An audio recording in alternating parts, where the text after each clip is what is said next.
Welcome everybody to another episode of the Unreasonable Art of Living podcast. I'm Chad today with a special guest, Chad, one of our founding members, and as always, Justin is also here. Enjoy the music. Ding ding ding ding ding ding. Ding ding ding ding ding. I hope you watch your YouTube because Justin is moving more than usual. Ding ding ding ding ding. Yeah, welcome. It's because of that spicy jalapeno the other night. That's why. Hey, first and foremost, I hope you're doing fine wherever you are right now, dear listener. Yeah, continuing our amazing founding member series. Today we have Chad with us. So nice to have you here, man. Yeah, glad to be here, guys. Thank you. Mm-hmm. Gerhard, you just want to launch into it? You seem like you pounce on them when they come in. Yeah, there's a question I wanted to ask him because we had it last time, the Sanctuary, and I know, Chad, you're an avid reader, and you even inspired me to read Zen and the Art of Motorcycle Maintenance, which I just finished 2 days ago. Incredible book. Now I understand what you mean. You have to read a few times because sometimes you're just like, what the fuck is actually happening here? And then the question, to you. So we asked this question to a few members in Sanctuary, but was there a book in your life, a film or a person or a place that quietly rewired you, but something you didn't feel at the time, but now when you look back, you remember this book or the person or the music or the place that really changed something significantly in the way you look at life and move through life? Yeah. You told me we were going to come in hot. That's a thinker. Look, probably several, to be honest. I mean, I've always been a music fan. My dad has played bass in bands since I was a little kid. You know, he's toured and played shows with Willie Nelson and George Strait and, the old country guys back in the day. And so I grew up on country music. So I do remember, in my younger days, high school days, just going to various concerts and feeling kind of that wave of, when you hear a good song, not just a good song, but something where it speaks to you, the lyrics stand out, or it's like you feel the emotion. And that was probably the first, I wouldn't say rewiring, but definitely where the passion came from of it's not, some people want to be on stage, and of course I want to be on stage. That was fun, but it was not that. It was not like, I want to be up here so everybody's watching me. It was like, I know what I feel like when I'm down in that seat, hearing that song, going, man, that's it. That's the one. And so that kind of started me, towards the music path. And it was sort of it was the beginning of after I transferred into professional work and traveling and doing all these other kind of things. But it was that same sort of feeling of, I want to connect. I want to connect with the audience. I want to connect with the other people in the room. If it's a sales team, I'm not here to talk to them. I'm not here just to get the result, but it's the connection. It's that there's a reason we all do stuff, and nobody does work because they want to. Mm-hmm. So finding the thing that drives you and makes you passionate and gets you excited to talk about, that was probably the beginning of that. In terms of books or places, man, it's hard to pick a single one, but I do think Zen and the Art of Motorcycle Maintenance, it was one that, I wouldn't say rewired, but it was like, I was reading it and I was going, yes, this guy is saying stuff in such a way, it's so philosophical, it's so conceptual, it's so kind of, I know what he's saying. And I know that if I knew what I was saying, I'd be saying it exactly like he is. But it was so intelligent and so just deep that I was like, man, I feel this, but I don't understand it. You know what I mean? And that sort of, was a next evolution in it's not just about getting up there and saying or doing something powerful. You don't just automatically connect with the other people. You got to get to the level they're on and be able to say it in the way they can't say it or they haven't figured out how to say it. Chad, when you go into, with your working with sales teams and all this stuff, when you go into a big meeting, what do you have your Pump Up the Jam song that's playing in your head, or that you play? Some people have a power suit, right? They wear the black suit with the red tie, go full Trump or whatever.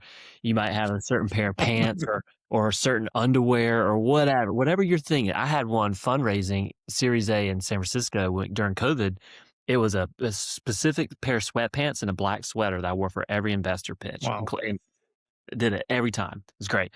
What is yours? And what is there an outfit, I guess, one, and then two, more importantly, related to Garrett's question, the song. What's the song playing in? It's a good question. I don't know. I don't know if I've ever had a song that stood out like that. For me, in a business or a professional context, it was always kind of the whiteboard. It was a whiteboard marker. It was like that was the instrument to get up here and not perform, but connect with the team. It's like I want to turn their ideas into something visual that they can see, and then using, the lines to connect what would seem like disparate concepts, or to help them go, okay, this is everything on the board. Let's condense this down into 2 or 3 digestible things, and then we'll drill down. It was just the idea of that whiteboard being the connection between me and the people in the room. I'm a sneakerhead a little bit, so I'm not a basketball player, so I got to be somewhat selective with the sneakers that I use. But I always like the Paolo Nutini song, "New Shoes." Hey, I got some new shoes on. Suddenly, everything's right. Like that was kind of a jam. And so I'd always like to get. The album's awesome. The track, the cover art for that track is really cool. It's got the vertical colored stripes, if I remember correctly. Yeah. So that was always one that kind of was like a little mini pump up song. It was like, I'll put my new kicks on and we'll go in here and do some hardcore whiteboarding or whatever it is. But yeah, I mean, that's kind of a continuation of the theme there, because once I moved overseas and I lived in Australia for a while, I'd never been there before. I moved to Singapore first and then was selling into Australia from Singapore. So I was adjusting to a new culture of where I lived, but then yet again, a different new culture that I was selling into. People would say Australians and Americans aren't that far apart. And at the end of the day, they're really not. But it's not as easy to tell them that. There's a lot of difference in everybody's minds. We're always different than somebody else. New York is different than Texas. Australia is different than the US. And so that whole idea of it's not their job to connect to me, right? It's not their job to listen to what I'm saying. And especially as I moved into India and Japan and Southeast Asia, it's like, it's not their job at all to listen to what I have to say. It's my job to try to find a way to connect to what it is that they're doing. And that whole concept, bringing it all together of like, new shoes, how you feel helps how you show up. And so that inner monologue and that inner kind of thing. But then with the Zen and motorcycle maintenance piece, like quality, it's like breaking down concepts that seem very fluid and very sort of just nebulous and like it's just big things. But he breaks it down into, simple, like the train analogy. I'm going through the cars of my experience, trying to find solutions to problems, when in reality, the solution is out in front of the train. It's the thing that we're moving towards. It's that space between the object and the future. That's where we live. That's where quality happens. The cars are just carrying the knowledge for you, right? And so kind of being on that to make it a literal connection. It's like that whiteboard or that conversation that I'm having, that training workshop that we're doing, is all about getting people out of the cars and out of all the stuff they're supposed to know into here we are and here's where we're going. How are we using this information? How are we actually creating value or motion? And so, being able to do that across different cultures and environments, business markets, industries, and seeing it from everything from professional services to highly complex cybersecurity in multiple different countries, I kind of realized, like, as different as everybody is and unique as everybody is, that concept of quality or connection or human motivation is the same everywhere you go, no matter where you go. So that's kind of been the thing that's been driving me, for the last several years, I guess. Something made me laugh about what you said. Your comment about the shoes, but you're not a basketball player, made me think of one of a really good Mitch Hedberg joke. If you're familiar with Mitch Hedberg, oh yeah, it's a great one-liner. And he one of his things was, he's like, my sister, she lives in a trailer. She says she's an actress, but she lives in a trailer. She's just never called to the set. So like, you have the you have the basketball shoes. You're just never on the court. It's fine. Yeah, basketball player. Yeah, they're for looks. Yeah, that's all right. Also, what you mentioned, I think what you said, like the moment when you read something like in the Zen and the Art of Motorcycle Maintenance or books like this, is like I think that's why it's important to be exposed to any kind of literature, because often we feel things, but then when you read it, actually there's a term, it's called having a reading high. Like you read it and you actually get high from it. And it's like when this moment when you read a word or a sentence and it describes exactly what you feel deep down, but you were not able to articulate it as clearly. In that moment, you kind of like feel very connected to the writer. And I think this is kind of like, it's called a reading high. And I think it was interesting how, in terms of quality, I think I saw how I interpreted it as well. It's like this quality and connection is universal wherever we go. And because quality is like, it's impossible to define, but we all know it when we see it. And this is actually the way when I always think like, when we do things, when we show up, as we speak here in a podcast, how we do things, how we show up anywhere, where between me, the subject, and the object, there's no separation anymore. To understand, like whatever has gotten me to this point, and what you said, like just before, like this leading edge in front of the train, is this life creation with no separation between me and the world. And when we reach that, then it's quality. We can feel it. This person is quality. There's quality because there was no separation anymore. These people felt like, yes, I'm here to create something. There's no me and you. There's just us. Yeah.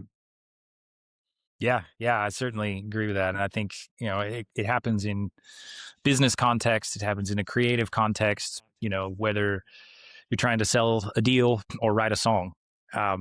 It's very easy to get stuck, continuing the analogy, in the cars, because you're going through product knowledge, you're going through sales processes, you're going through lyrics and choruses and structure, and it needs to sound right. It needs to be appealable to a market. You need to be able to sell it. You need to be able to package it, and you have to have the images. And it's like, there's 1,000 things for me to do to get from here to a song, when really what I want to be doing is sitting down with the guitar and writing a song. But as soon as you start thinking through, well, I need this song to sound this way, or I need this message to land this way, or I need this person to connect with me this way, unless you are really highly skilled and well practiced at those things, you're stuck back here. You're stuck in the car trying to synthesize all the information to make it sound perfect. And that's the easiest thing to do. And it's the hardest thing to get out of. And it's why you get writer's block. It's why you get stuck in a deal and you don't know where to go. It's why you're having a coaching conversation with somebody and it feels like we're both banging our heads against the wall because we're both stuck back in here. And I'm thinking of what coaching tactic can I use on this person? That person's back there thinking about, what's the last job that I had? Or why isn't this sales process working?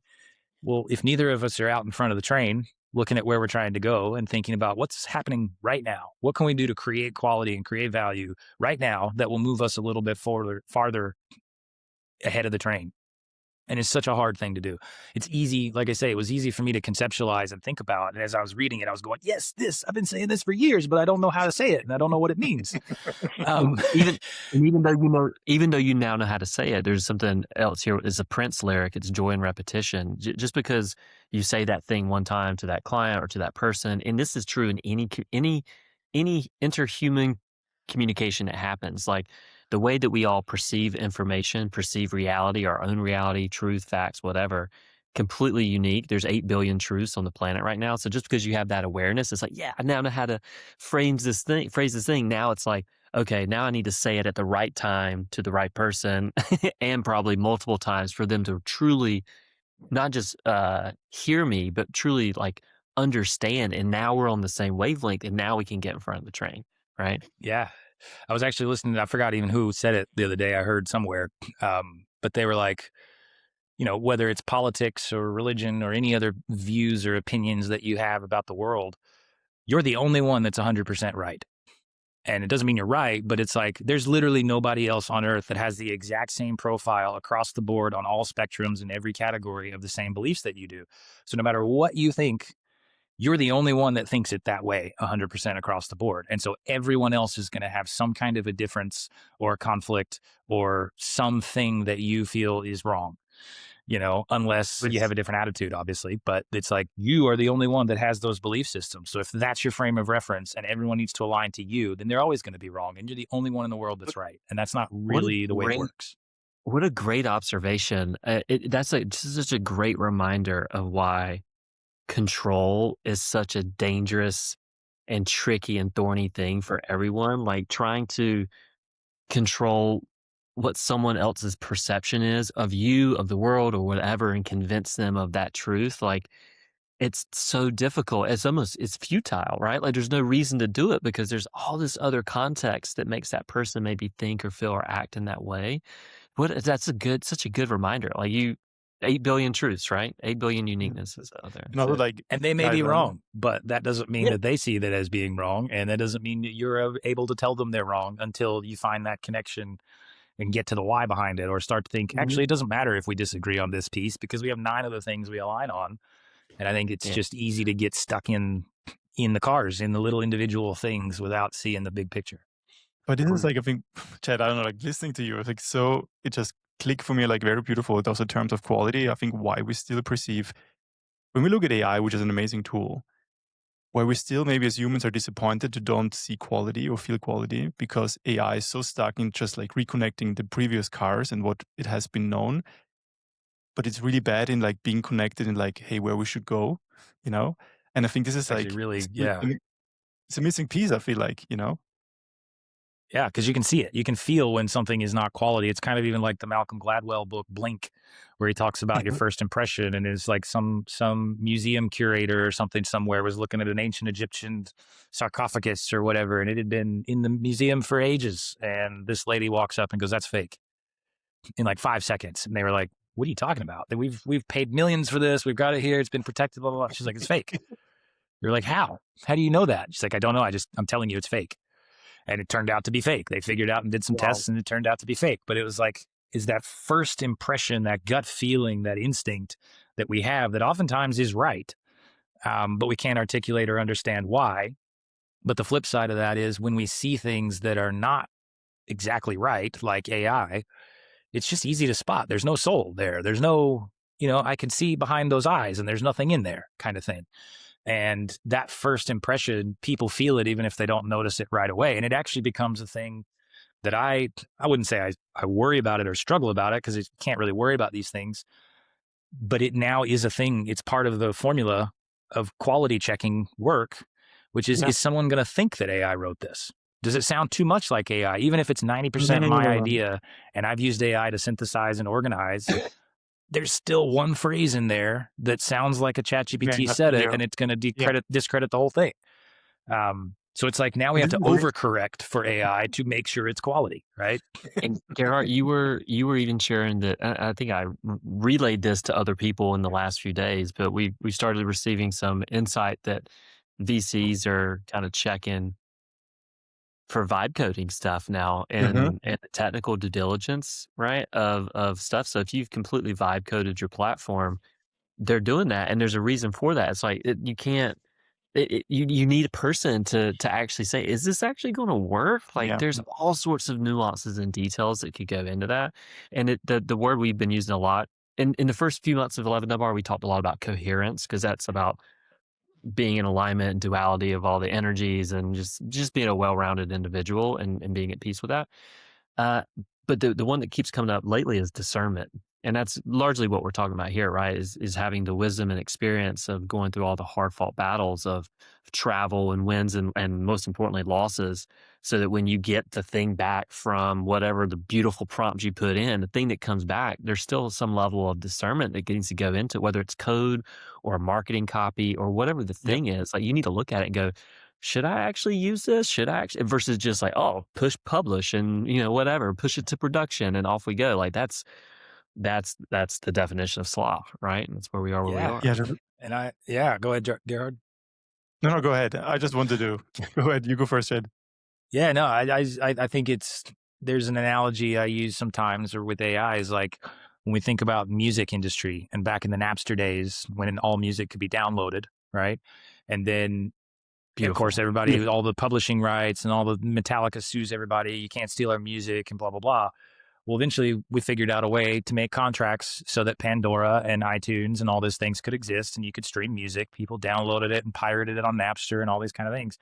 So there was the first of like access to music was accelerated. So now anybody could get anything, which disrupted the industry and the artists who were doing it. But then they added GarageBand, and then you added all these AI plugins and all these different things. And I've watched plenty of DJs, for example, all digital music, and there's some really, really, really impressive musical creations that you can make with electronic music. So it's not to take away from electronic music, but that the difference between what is good and what is something that somebody can record on their phone and publish to Spotify in a couple of days, like just because you can vibe code an app doesn't mean someone should run their business on it. Just because now everybody has access to create music, it means some really talented people now have a lower barrier. They can create music and tell their story.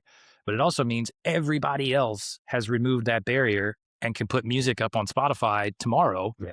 That doesn't mean it's going to get played, and that doesn't mean it's good, and that doesn't mean that a wave of crappy music is going to help the music industry. It's, if anything, it's going to consolidate power further at the top because there's more noise and more stuff that nobody's getting paid for. And then you have an algorithm-driven chart where you have these little pockets of people who love this kind of music, and you'll have some artist who goes and does a Super Bowl halftime show, for example, that's got 18 billion spins a year. It's like more than double the amount of people on the earth have listened to this guy's music. Apparently, I don't know anybody that's listened to that music. That doesn't mean it's bad music, but I just never have heard it. It doesn't show up anywhere that I am, but 18 billion people have played it. So when you start to see software and applications, and it's going to be like, well, everybody knows Salesforce and everybody uses Salesforce. But pretty soon you're going to start to have this compartmentalization and these little pockets of bespoke CRMs and things that people vibe coded in a weekend. And it's going to create, some disruption at the top and some reorganization. But now you actually have to add a layer of watching out for, is there anything behind this? Is this all recorded on an iPhone and then put out on Spotify for me to listen to with AI created lyrics? Or is this actually a thoughtful song somebody wrote from a story they've experienced? And that same thing goes for tech. And now you have to add a layer of discernment to everything you see and do, news stories, anything else, to see, well, how's this been manipulated or manufactured or just accelerated so it can be put out rather than being put out to give a quality back to the world, right? So it's an interesting dynamic.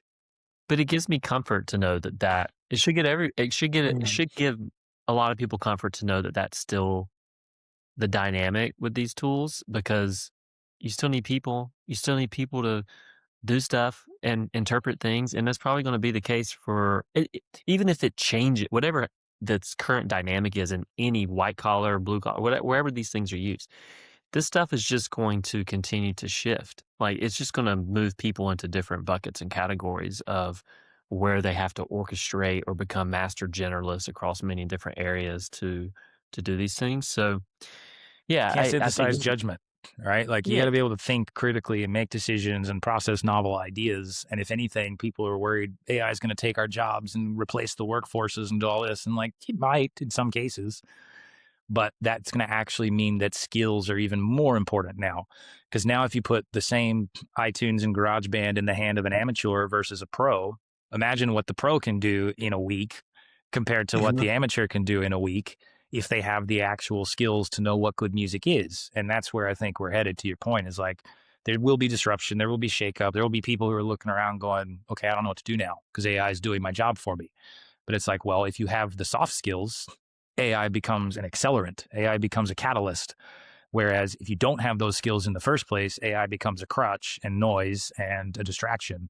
So if anything, I'm with you that it's encouraging. It actually should encourage people to go back to learning skills as opposed to learning AI to do the skill for them. They should actually learn the skill first, like database architecture. If you're going to build an app in AI, you need to understand the back end of a database so that you know how the AI is meant to think, right? So it's like skills actually get more important the better the technology gets as opposed to less.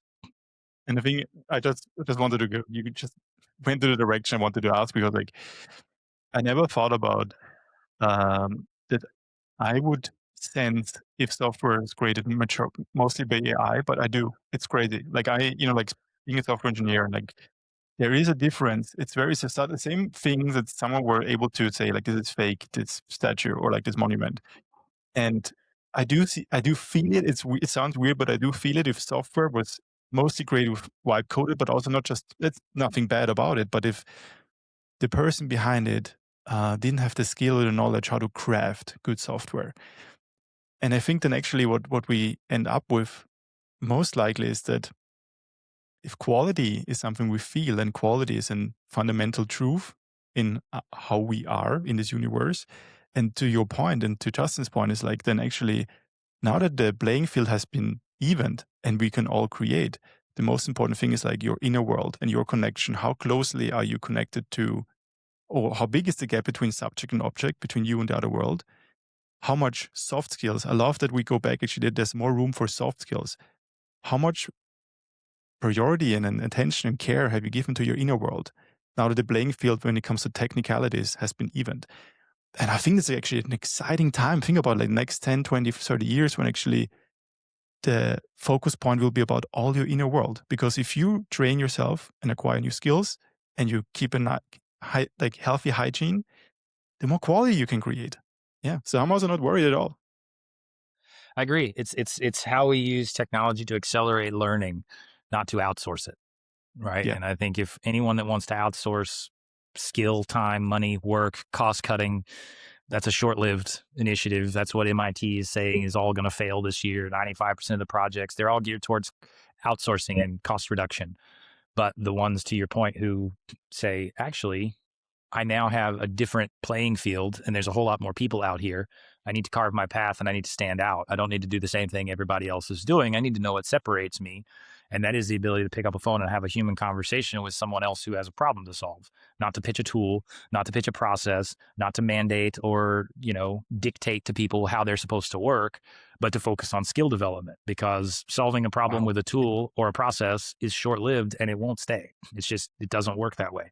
But if you treat skills as the requirement, as the leading indicator, and you use small measurements to improve how much better you're getting at one skill, right? If I want to create some music and I go in there and created something on iTunes or whatever, or GarageBand, what's missing from that? If it's the soul, if it's the music, if it's the solo, well, I should probably go back and practice my scales a little bit so that I can learn a little bit more how to create the structure, and then AI can enhance the technique maybe. 100%. But if it doesn't know what I'm trying to achieve creatively, then all it's going to do is replicate what I've already told it, which is not going to get better. It's just going to get more faster.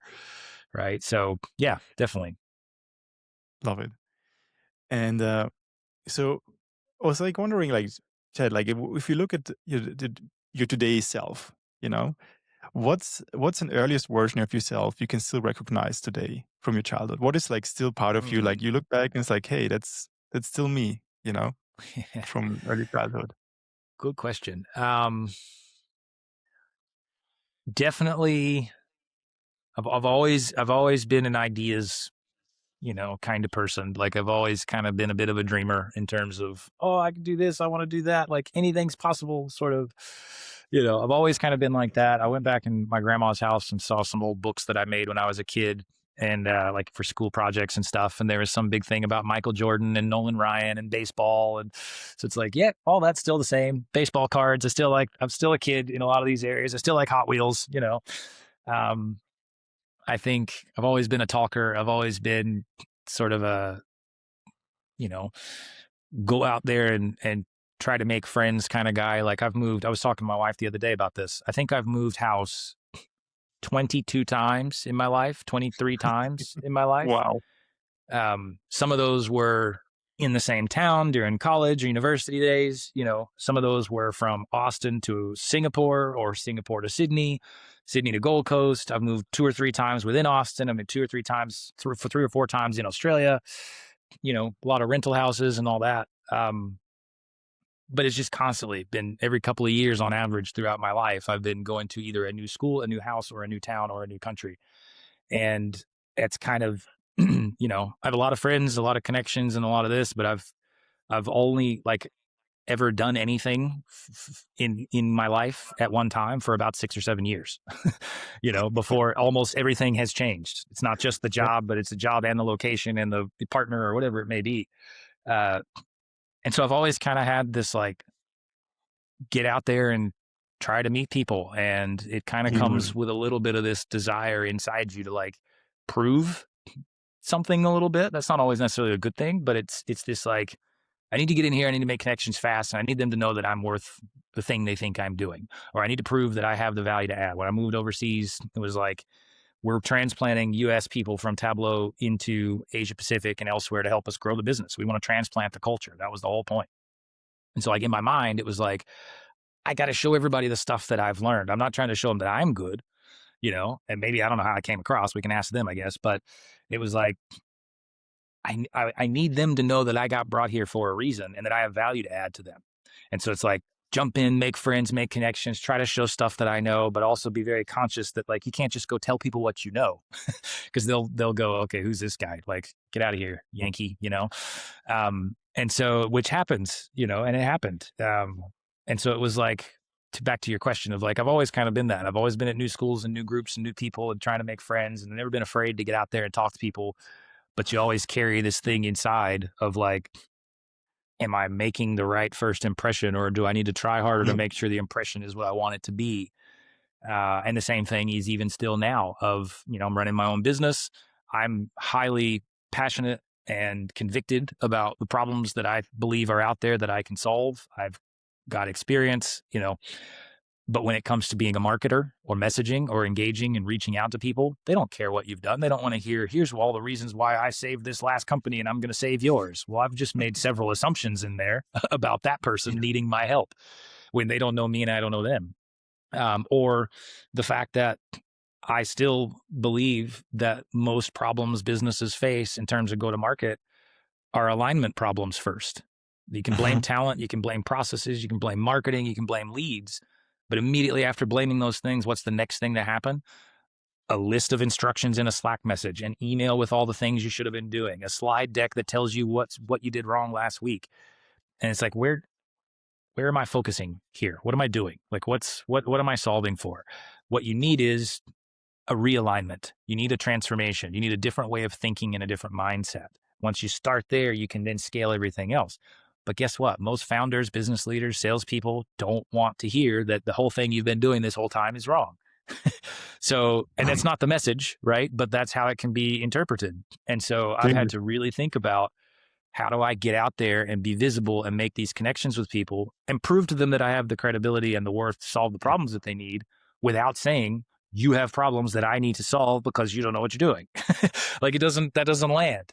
And so I still think that's been a constant theme of just that inner monologue, dialogue, debate of how you show up, what you're trying to do versus what you're actually doing, and the way people perceive the things that you're saying, even right or wrong doesn't matter. It's like, is this landing the way I want it to land? And that can sometimes create a lot of second guessing, a lot of doubt, a lot of like, I don't even want to say this because I know what I'm trying to say, but I don't think they're going to hear it this way.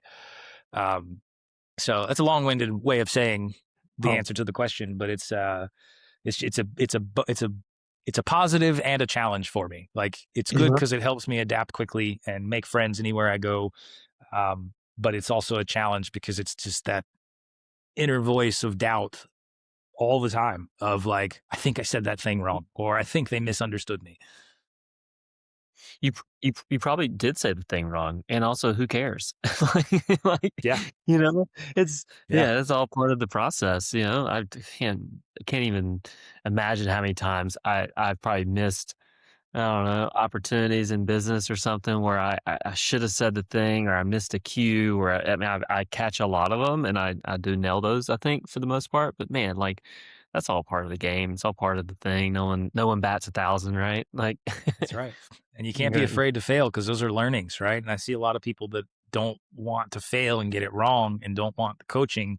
Not that they don't want it, but it's like, it's hard to take coaching on something like that because there's pressure, and you put pressure on yourself to be right because this is the deal and I got to win this one.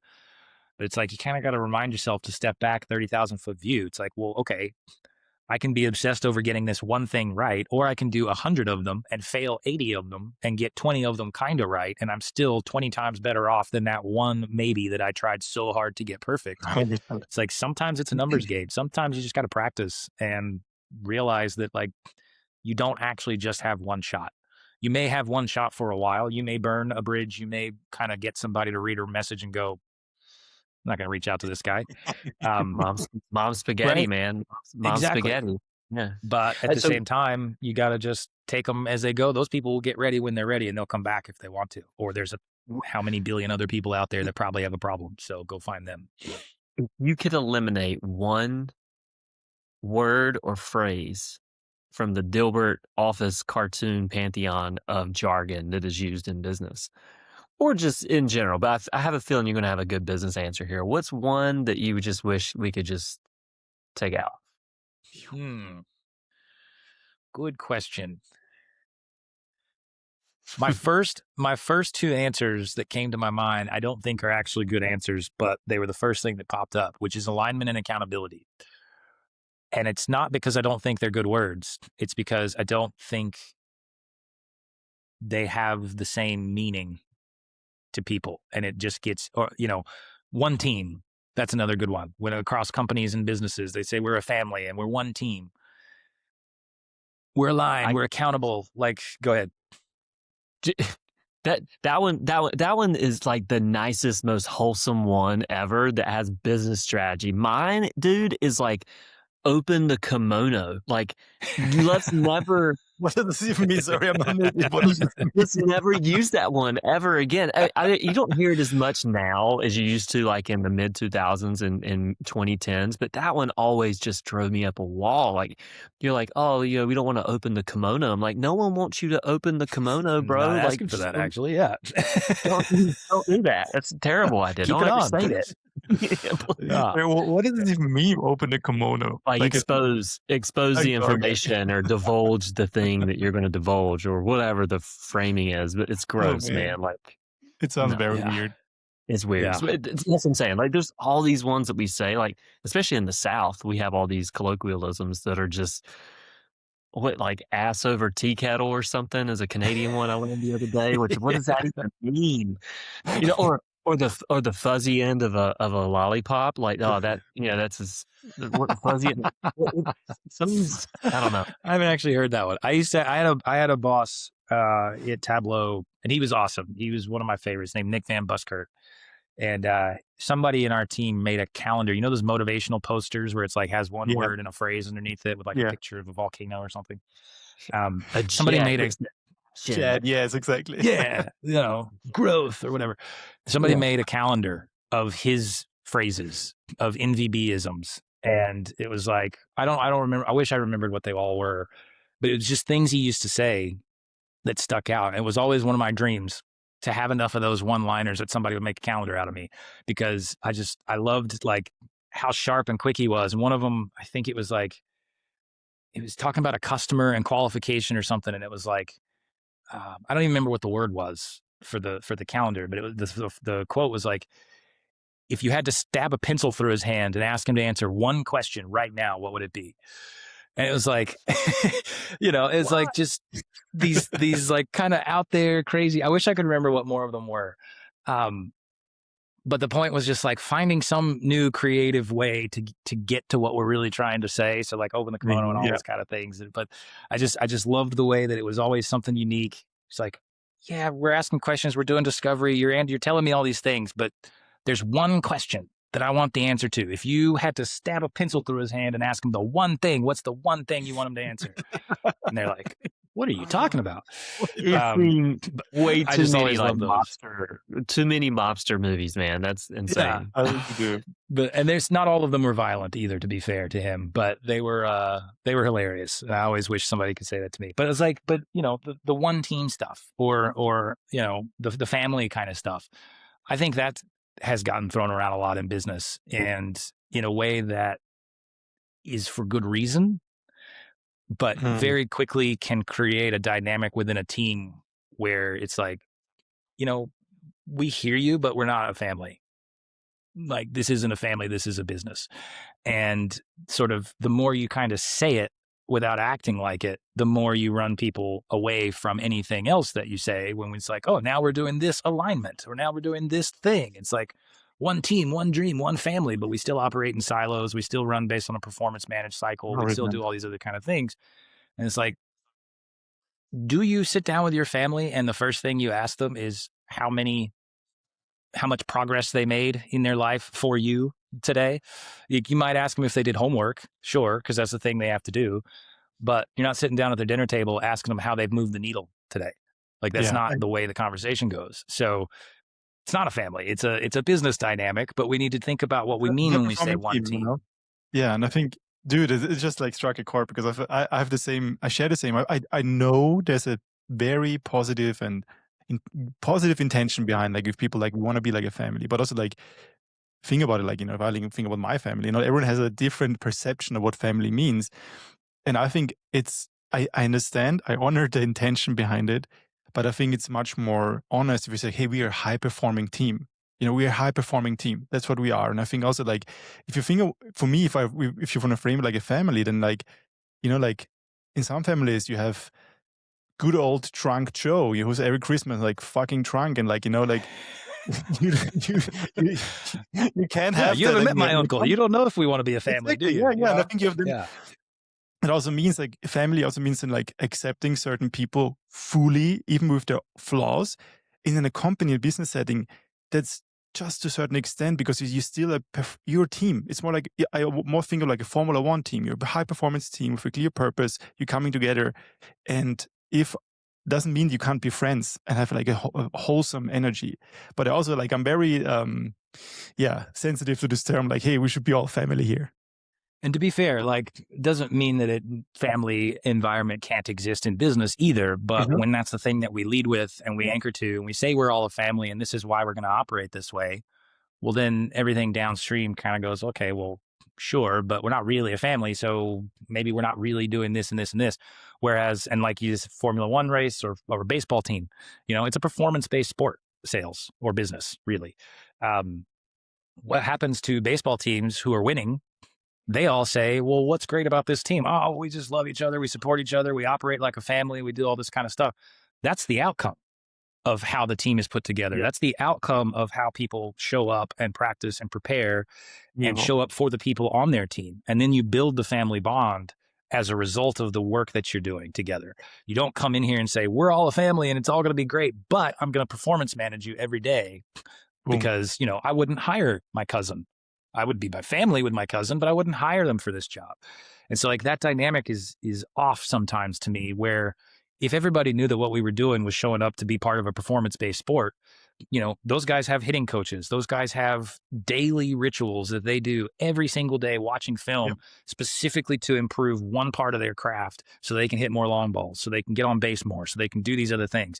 It's the result of doing that stuff and the results that you create together and the collaboration that you have that builds those bonds, that then creates a family-like team. But where companies kind of go in there and be like, oh, guess what? We got new leaders and now we're all a family. It's going to be so great. We're all going to be one team and everything's going to be awesome.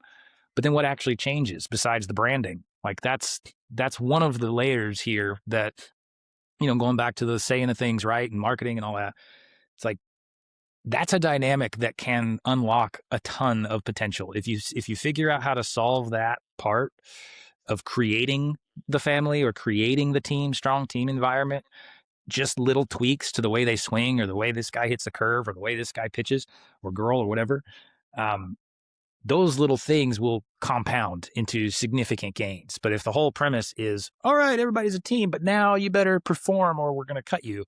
It's like, well, you've already started me off on this kind of a footing, right? And so it's one of the layers to the work that I do and the conversations that I have with a lot of people is like, what are we trying to solve for here? Because if it is just performance, let's put all the family talk aside and let's figure out what good performance looks like and then go figure out if we have the right people to do that. But if family is the atmosphere that we want to create, we need to rethink our leading indicators and our metrics and our performance management process, because that's not how a family operates. So we got to make a choice, right? I mean, now I kind of want to put a couple family members on a PIP. now that you're talking about that. Right? Sorry, I'm just tired of hearing this from you, and we're going on a pill. Yeah. I don't know what the repercussions are of failing to Can't come to prove. Christmas. Yeah, exactly. Sorry, Sit at the Uncle kids' Joe. table. Yeah. You didn't pass Kids' table, Q3. someplace. Yeah, that's too funny. It's so Yeah, I good. mean, I would say like I fell into that trap, not with maybe Nerdle so much because that was more synthetic data and AI stuff, but Spectrum, we were up to 60 employees. We definitely like preach from the mountaintop about family atmosphere and just like respect. We were also a mission driven company that was trying to detect the worst of the worst on the internet that the common people don't see because you have technology and people behind the scenes doing the things that keep all the illegal stuff and really nefarious things out. And so you need some cohesion there that just keeps people uplifted because it can be a very stressful environment. But I'll tell you, like, it came from a very genuine place of just wanting people to get along and collaborate and just like do the thing. It's also why I know that was my superpower at that company. It's also why Eleven Dunbar became what it did with the DNA and the culture and the type of people that we have here is because that I wanted to take that, but not to get y'all together to build a technology to get you to choose to be together. And then what can happen when you actually do that in a comfortable space and how you all flourish as a result. So that to me was really important. But like, dude, I got to tell you from the family thing, maybe this is actually more like a family is like after it was all done, this has been September of 2024 Nerdle went. So 2023, August, September is when Spectrum ended. You know how many of those 60 employees? I mean, I talk to all of them almost every day. Do you know how many of them I talk to now? Every week or every month, every quarter? How many? Very few. People that would tell you they love you, and I love them in the time. Like, and it was genuine. That was real relationships. I can't tell if that's the most family thing I've ever heard because your babies grow up and then they don't come back and talk to the parent anymore. Like maybe that actually is like a family, or maybe you should drop the family thing and just find a different way to frame the thing that you are actually trying to get, which is the best performing corporate teams do function like championship teams, and whether or not that's a family, a chosen family, like I think that's you're conflating terms and words now. It has to be a whole different thing, which is why the word team exists. Not And team is not also yeah. used for family. They're two separate concepts, right? And to your point, Justin, I think is like also like what Chad said, like it's more like the outcome. And the thing is like you can still have a high performing team and I feel like this sense of camaraderie, like we are in this together, we respect each other, we love each other. But when this mission is over, then we move on. I think it's like I think that's a distinguish. You just said like the difference is like a family.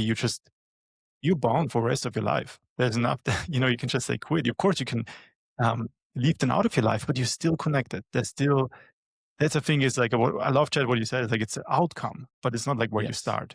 Yeah. Yeah, and what you both said there, you said the word mission. And I actually think that's a better word because you're born with your family, right? You don't show up at age 20 or 30 and join a family and then have to sort of be a family, right? Like you may marry into or this different things, like whatever, but you're born with the family. That was already there and you've grown up with it or in it or around it or whatever. In work, you're joining. What are you joining? You're joining a organization with a mission. Now that mission might just be to make a certain amount of money so you can get sold or bought or whatever it is. Maybe that's the mission. Maybe the mission is to stop bad behavior from happening and proliferating to children on the internet. Maybe the mission is to solve some agricultural challenge or whatever. But that's actually what everyone should be anchoring to. It's not the family, so to speak, because that's artificial. It hasn't been created or established or connected yet. It's the mission that everybody shows up for. And when everybody's aligned to that mission and how we show up, the why of the mission, the how we show up and how we envision success and what we do as a team to achieve that, that's where the connections happen. That's where when people start to perform and when, the mission of a baseball team is to win the World Series. So we're all aligned to that mission and we're passionate about it and we are focused on it. And the family atmosphere develops from that.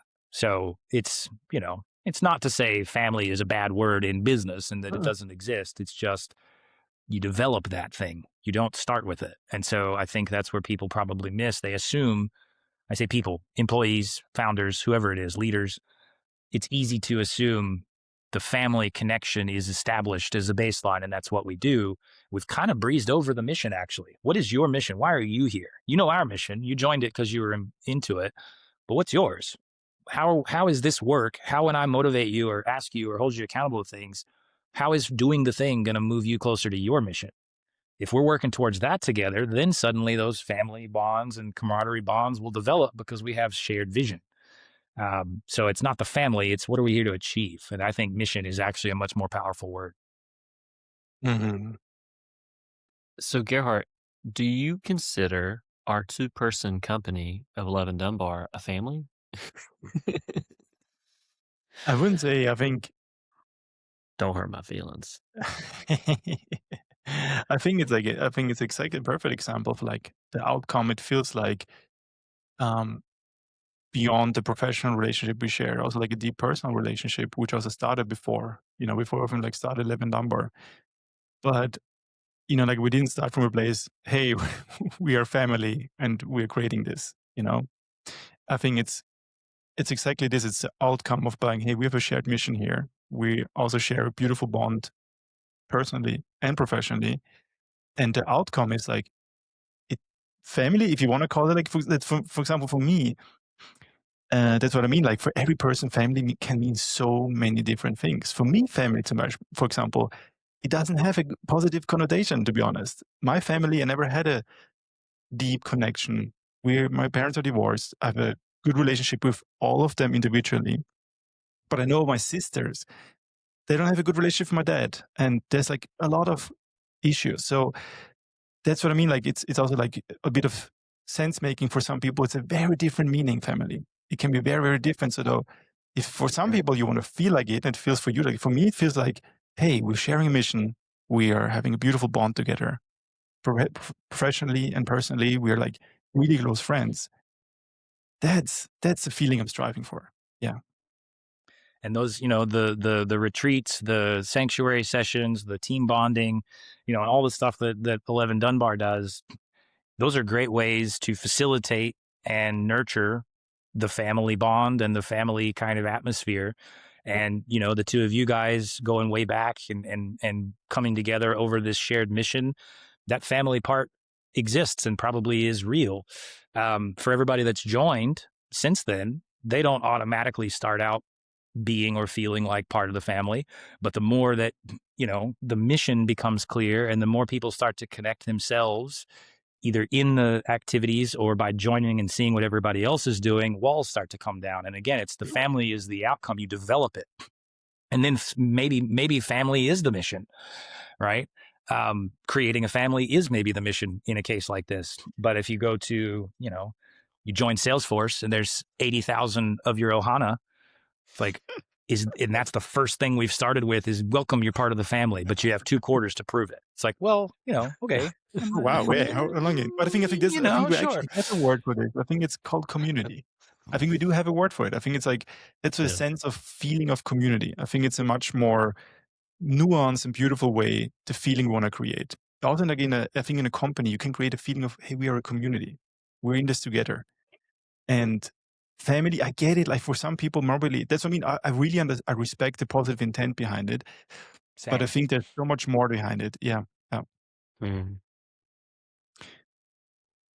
And I don't want to poo-poo Salesforce or families either. Any companies that say they're family, I'm not dogging it. But it's more about the people, not the people that are saying it. It's more about the people that are receiving it.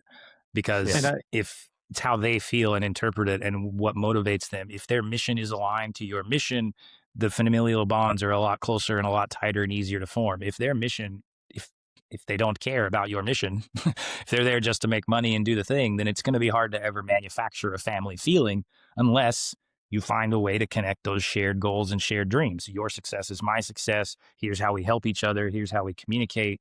All that stuff defines what a family is. Saying it's a family up front doesn't define all those behaviors. It's sort of a logical flip.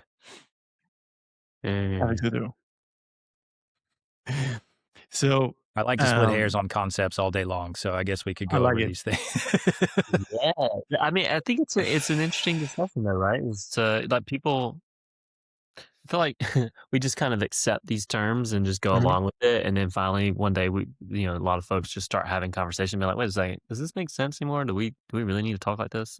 And not that it was bad, it's just It's honest not bad. reflection, and so Yeah. that you iterate on kind of the next wave of terminology and whatever silly phrases we want to use to It's just describe like, these. and I think it's like, well, I've heard this from many people who, yeah, they're a bit sensitive to the terms, especially in Europe. When they think like, we're like a family. It's like, what? why, Mhm. why are we a family? Like first let's make the what Chad said. Like first let's do the job that we feel like a family. Like, but often they lead from top down. We are without even like proving or like doing the work, the habits, creating the culture to feel like that. And I think for many people, there's like a mismatch. Like there's like when you do that, I think that is like, yes, you can create a company that as an output, as you said, even like a team, sports team, feels like a family. But before that, and I think Justin, what you did probably at Spectrum is exactly this. You created all the habits, the routines, the cultures, the values that the output was like, they felt like a family. I think it's a big difference. Yeah. I mean, there was no Yeah. Thanksgiving at any point where actually we did do some parties, but yeah. Yeah. And It was we had a great group at companies that I've worked too, like even the Tableau days. I mean, you ask anybody that was in those teams, and it was a truly unique experience. Like the connections that we made, the friends that we made, just the vibes that were going on at the time. I've not been able to recreate that necessarily since then. Um, and so there is something to be said that the organic nature of bonds forming and people showing up with a mission at the right time and a company that's doing well and everybody's having success, and it creates that environment. But then the moment that you reach that inflection point as a company, in companies I've been in and companies I've sold to, where transformation or growth or inflection points are their objective, we've got to get through this next thing. In every case, it was where it stopped going from that organic, we're all aligned to the same mission, to then it switched over to we're trying to manufacture what we had before, but do it better, faster, stronger, tighter. And we have to hold people accountable to more things. And you start to add over here, which takes away from that natural thing over here. And it's like, yeah, but remember, we're a family. It's like, yeah, but I haven't felt like a family for like 6 quarters because we've been struggling or because this has been happening. And so it's like, hasn't really felt like a family since then. So, I only say that to say, like, at the beginning when you asked the question, I kind of called out, I don't know if this is a really good answer. And I don't know if it's my final answer necessarily, but it was the first thing that popped in my head of like just where I've seen disconnects live, or where I've seen people's eyes glaze over, or even going to customer conferences or things like that. I remember getting so jazzed up when I was in the US, and then I went over to the Australia team. All the Aussies would be walking out of that thing early going, God, give me that hour back of my day. Like they're not all about the rah, rah, rah and group love kind of stuff. It's like, they were like, oh my God, get me out of here. And I was like, what? Come on, guys. You don't get it. You don't like it. And 2 years later, I was like, okay, I feel you. I understand what you're saying. Like it feels fluffy. I get it. But that didn't mean that we didn't in Australia feel like a team and a family as well to a certain degree. We certainly did. Um, Yeah. but with these days now, like everything's going faster. You got more AI. Everybody thinks they're going to get outsourced. Like there's all these other dynamics in there that add pressure to what a normal family probably wouldn't be dealing with outside of politics and everything else they already have to deal with. This other added pressure that now is here. The family environment comes from how we align people, how we coach people, how we kind of get the mission established, define the characteristics and behaviors that all of us are going to live by. And it's that mutual sort of collaborative approach to getting there that develops those bonds. So I think they are definitely still there, still happening. And, family's not a bad word. It's just, it helps to put it in the right context. Yeah, Mhm. absolutely. So just like with your amazing journey, like, like living in several countries, moving 22, 23 houses, so far, there might be more than one. What's the hardest thing you have ever chosen? It didn't happen to you. You chose it. What's the hardest thing? Hmm. I'll give two kind of answers because the first answer is only halfway true, because we didn't really choose the COVID pandemic or any of those kinds of things. But my now wife and I were dating, and she was in the US and I was in Australia. She'd come back and we'd visited back and forth over time, and since we had met here in the States at a friend's wedding. And we're doing the travel thing back and forth. February 2020, she left Australia with the intention of going to go home, get some stuff together, pack up, wait for my sister's baby to be born, and move to Australia. Well, obviously the world shut down. And so the choice part of that was like, we were both still early enough that you could have looked at it and said, long distance seems hard. This whole COVID thing, like, I don't know. And we made the choice of there feels like there's something here. And I mean, not that this was the logic that we used, but it was kind of like, well, we're about to be locked down. At least I was in Australia, about to be locked down every day for the next year anyway. What do we do? Is this a thing? How do we make this work? And we made the choice deliberately to spend time on the weekends. I mean, there were days where it was bright, sunny day outside, and then I could have been at the beach, except you're not allowed to go to the beach in Australia during COVID. You can't stand still on the beach. That was actually a rule. You could get a ticket for standing there. You had to be moving. So I'm on the phone all day long or on Zoom, with her all day long. She's going to bed. I'm waking up. And we did that for 18 months. And we would schedule Zoom cooking dates, or we would go both cook the same food together on Zoom, or we'd fire up a Netflix or Hulu show and watch it. And it was just the choice to be intentional about that and stick to it and do the right things and actually make it mean something. Because I've done long distance before, and everybody else that's done it's probably like, it's garbage, don't do it. I would honestly never advise anyone to do what we did. Like it was a risk for both of us. It was a really challenging thing, but it was actually the best thing that's ever happened in my life, was meeting my wife and now my daughter. And so, that was certainly a choice, but only half of our choice. The other thing I would say is literally what I'm doing right now. We decided to leave Australia, come back home to where our parents and family are with our little girl. And I decided that it would be a good idea to start a business at the same time. And where, most people or a lot of people would probably say, while I have a full-time job, I'll start building some things on the side and doing all this. And I did that to an extent, but I knew myself, and I knew that if I was actually going to give this a crack, I needed to be focused on it. And so I decided to move overseas with a cat and a baby from Australia to Texas and start a business and buy a house or rent a house and buy cars and do all these kinds of things and just go. And, raising a kid and my calculated logic there was, look, but when we get this right and when this works and when I find the thing that I'm looking to build here, she'll be 5, 8, 10 years old, and games will be starting and dance recitals and different things. And I'll be able to go to them because I own my time. I own my calendar. I've built my business.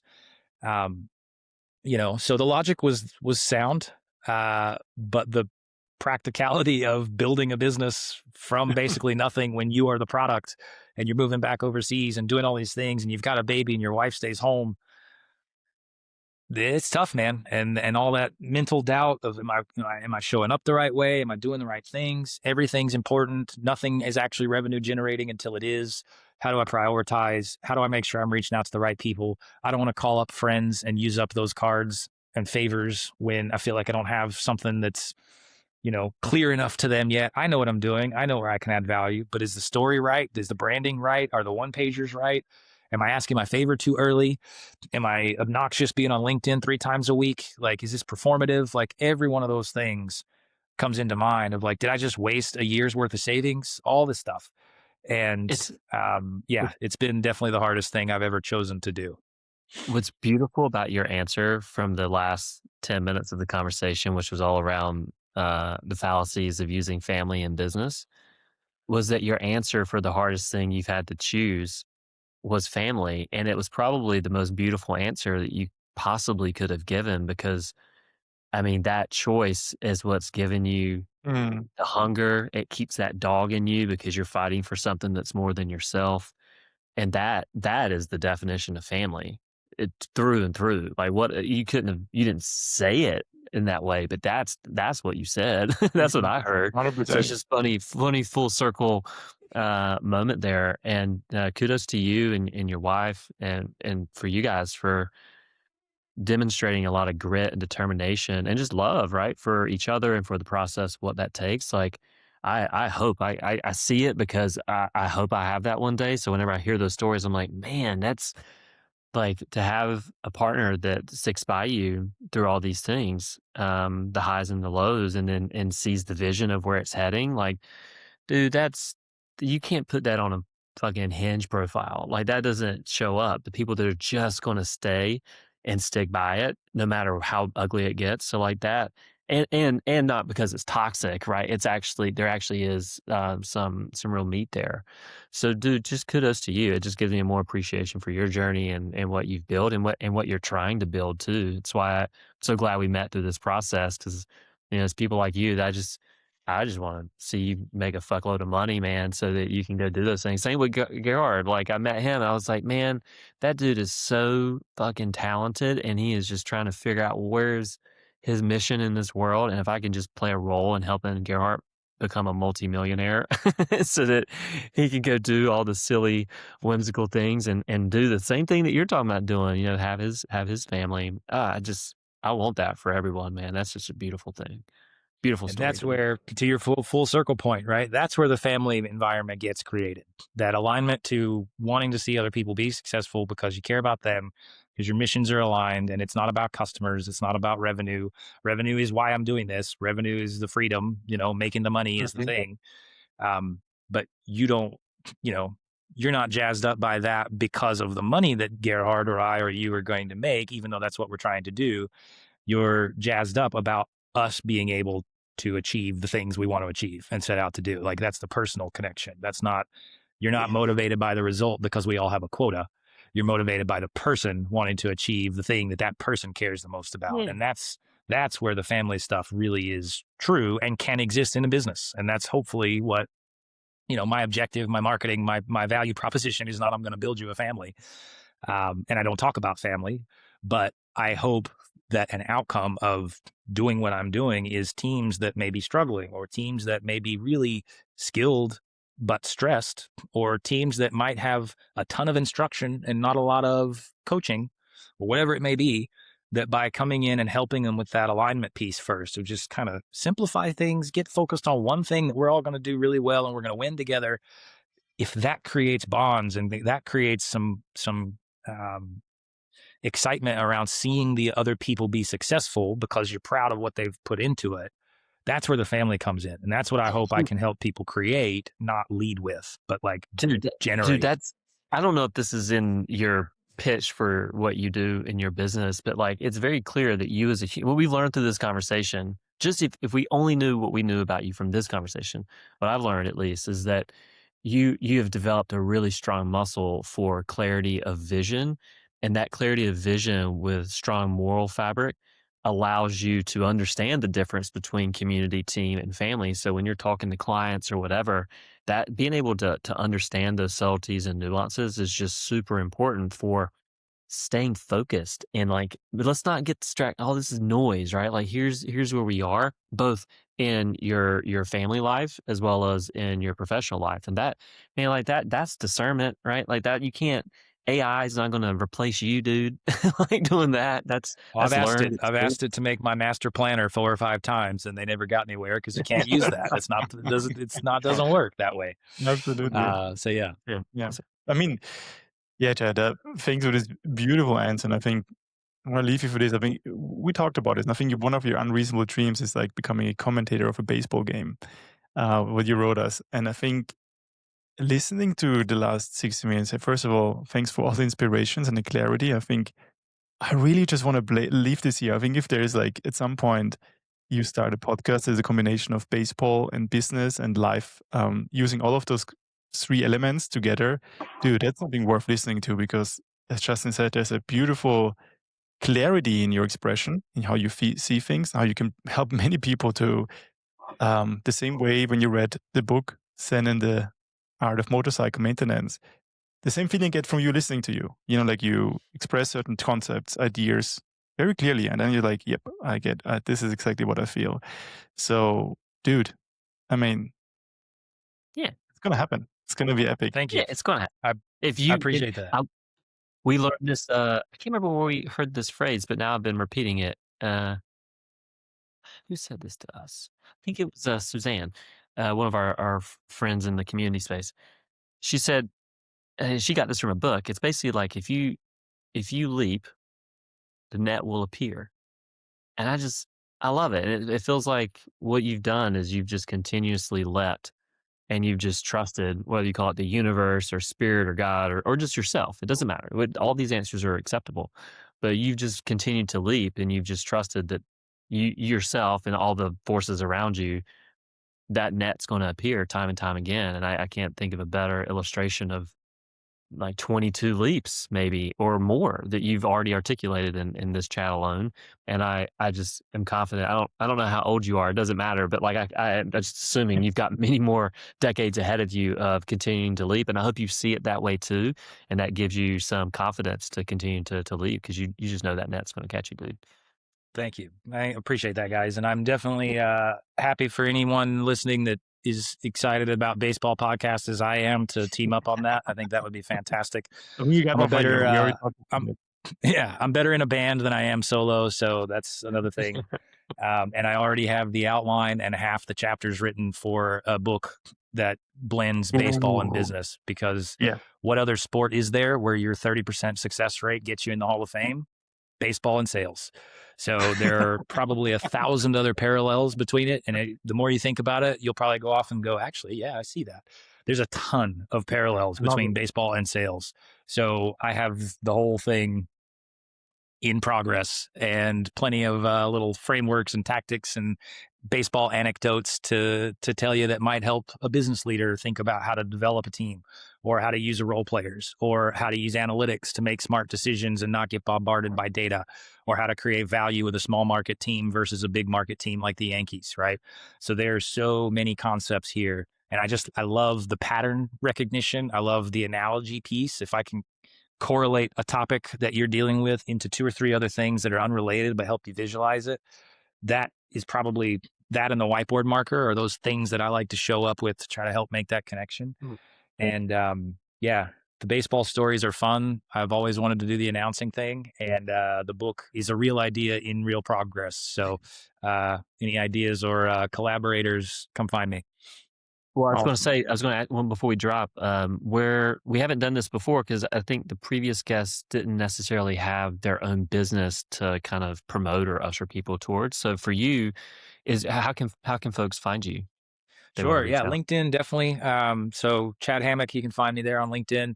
Starter Culture is the name of the business. And I got that from a metaphor with bread baking and sourdough. The starter culture is the basic set of ingredients Yeah. that starts the fermentation process. It's the same every time. It lives forever if you nurture it properly. And from that, you can make pancakes or pizza or muffins or any kind of thing that you want. And that's business and that's sales to me. When you get the core foundations right and nurture them properly, that whole family thing, then you can make whatever you want to make out of it. You can sell cybersecurity in Japan. You can sell financial services in New York. You can sell encyclopedias door to door. There are a set of basic fundamentals and foundations that apply everywhere if you know how to use them. So that's the starter culture. My company's starter culture with no vowels in starter. So STRTR culture.com. And yeah, hopefully very soon you'll start to see more stuff coming out on Substack and hopefully some pods and different things like that as well. Can't wait, Love it. dude. Thank you for your time, Chaz. As always, a pleasure chatting and jam with you on this stuff. Thank you Yeah. guys Thanks. very much. I've loved it. All right, guys. Thanks for listening. And yeah, have a wonderful day, rest of the day. See you next time.